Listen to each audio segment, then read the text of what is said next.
नमस्कार दोस्तों, good morning, आदाब। आज 23 जनवरी 2026 के दिन दिल्ली में सर्दी है।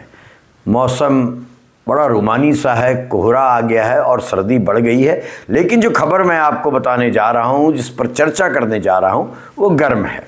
बंगाल की शेरनी कहे जाने वाली ममता बनर्जी इस बार सचमुच बुरी तरह फंसती नजर आ रही हैं।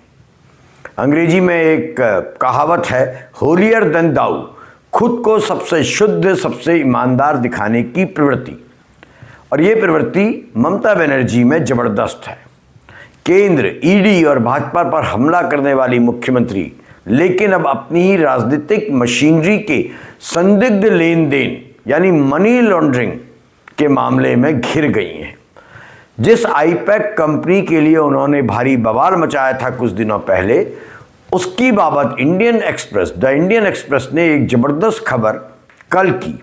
और उस खबर का सार ये है कि ये कंपनी कहीं ना कहीं गड़बड़ झाले में शामिल है।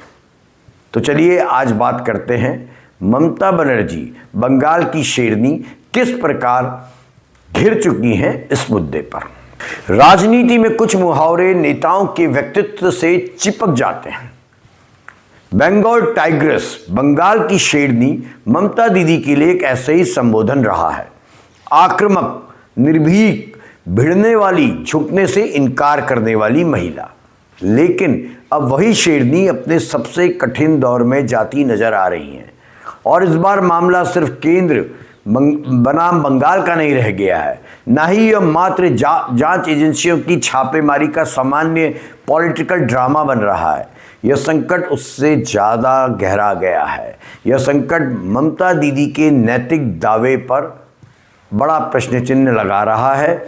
और याद रखिएगा, नैतिक दावों की टूटन राजनीति में सबको महंगी पड़ती है, सबसे महंगी पड़ती है, क्योंकि नेता का सबसे बड़ा पूंजी भंडार भरोसा होता है।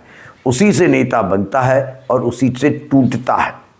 ममता बनर्जी का पूरा राजनीतिक तेवर लंबे समय से एक खास मुद्रा में रहा है। अगर आप गौर करें उनकी राजनीति को, वो रवैया है अंग्रेजी में होलियर देन दाऊ वाला।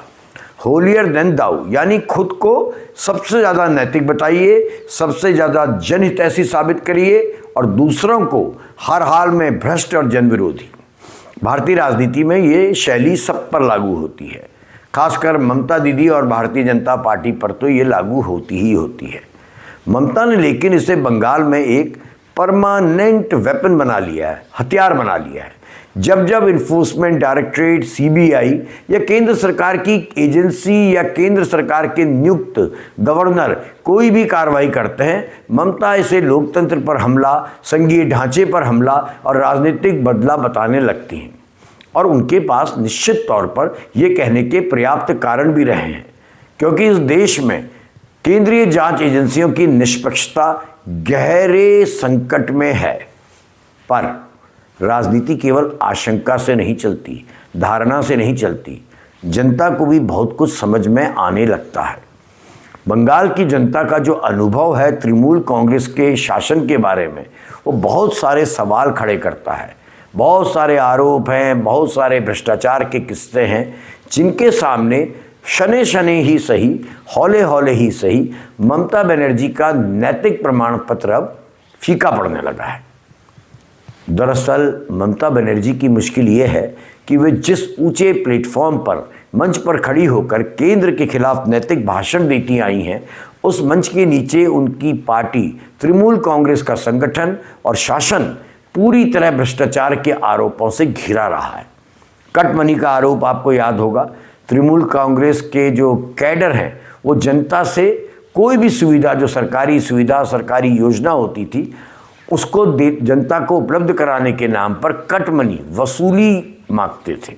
विकास कार्यों में कमीशन, योजनाओं के लाभ में कटौती, तमाम प्रकार की बातें थी। और जब ये मामला ज़्यादा उछल गया तो ममता बनर्जी बैकफुट में आ गई थी। उन्होंने खुद अपने पार्टी के कार्यकर्ताओं को धमकाया था कि कट मनी जैसी वसूली की शिकायतें नहीं आनी चाहिए। ये भी बताया गया कि कई जगहों पर तृणमूल के वर्कर्स ने, उनके लीडर्स ने आम जनता का पैसा लौटाया भी।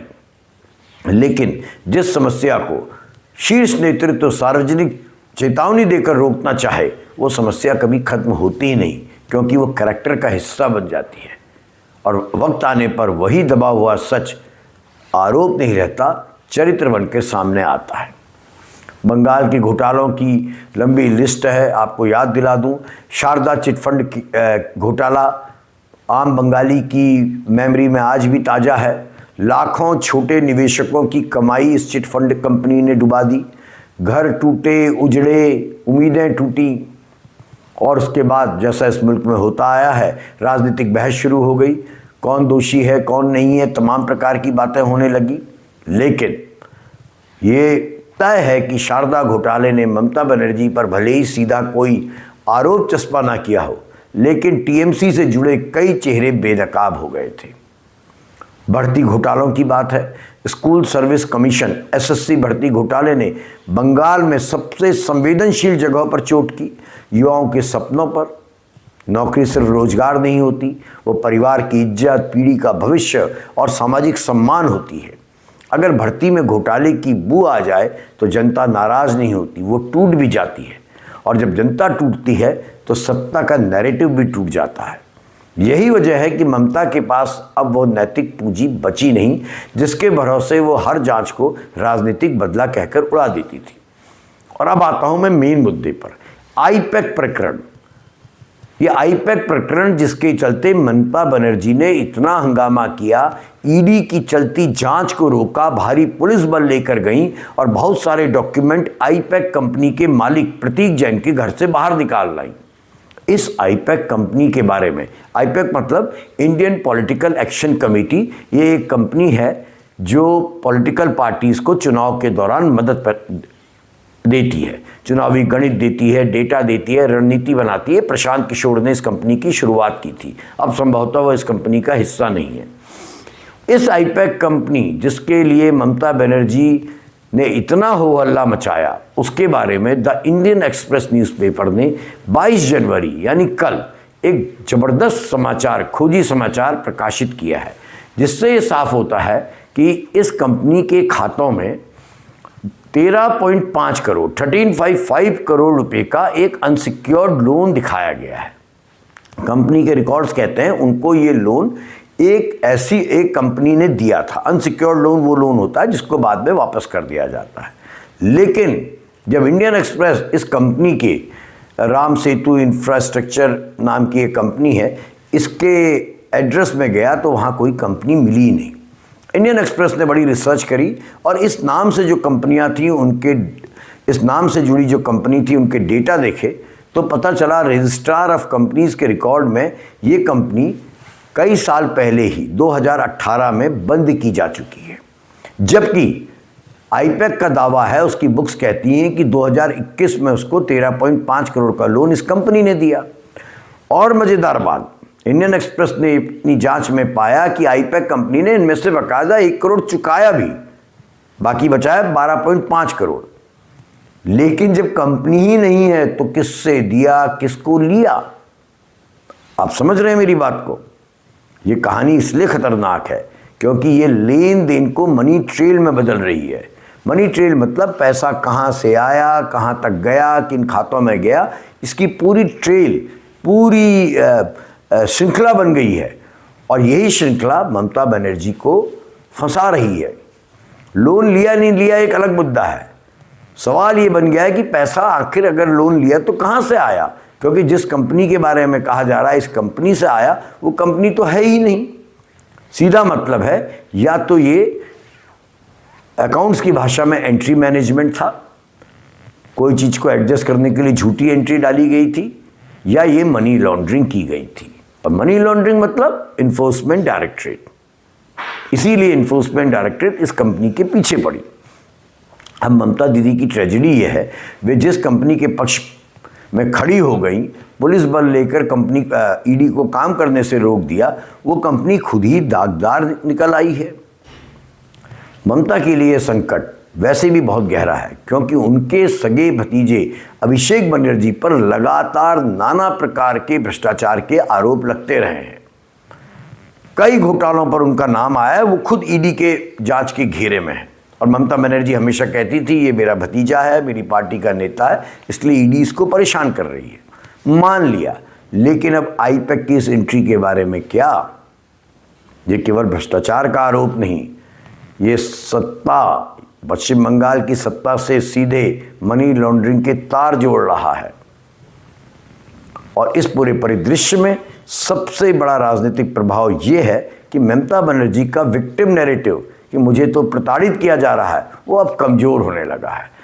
वे अब तक ये कहकर जनता से सहानुभूति हासिल करती थीं कि केंद्र बंगाल को दबा रहा है, केंद्रीय एजेंसियां बदले की कार्रवाई कर रही हैं, लेकिन अब मामला गड़बड़ाने लगा है। ममता की नैतिक जमीन अब खिसकने लगी है और इसका एक राष्ट्रीय संकेत भी है ममता के लिए।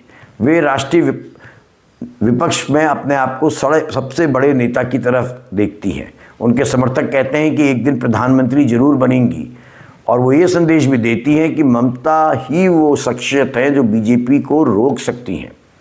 लेकिन अब गड़बड़ा रहा है मामला। उनकी क्लीन इमेज और विश्वसनीय सरकार की जो एक छवि वो बनाना चाहती थी, वो खतरे में पड़ गई है।